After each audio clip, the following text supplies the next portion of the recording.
দেশে দ্বিতীয় স্বাধীনতা দিবস বলে কিছু নেই বলে মন্তব্য করেছেন বিএনপির স্থায়ী কমিটির সদস্য মির্জা আব্বাস। যারা এসব কথা বলে তারা ৭১-এর ২৬শে মার্চকে ছোট করতে চায় বলেও মনে করেন তিনি। রাজনৈতিক কারণে দলগুলোর মধ্যে মতপার্থক্য থাকতে পারে, তবে দেশের স্বার্থে সবাই ঐক্যবদ্ধ বলেও জানান মির্জা আব্বাস।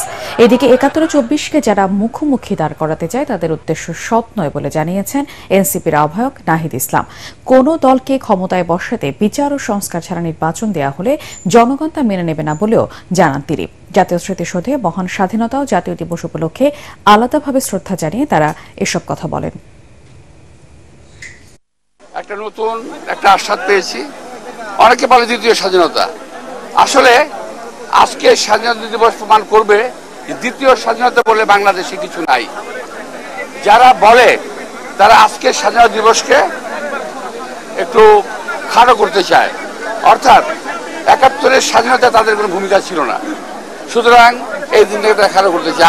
আমি বলবো যে তারাই যেন একটু নিবৃত্ত থাকে, এই স্বাধীনতা দিবসকে যেন সম্মান জানায়।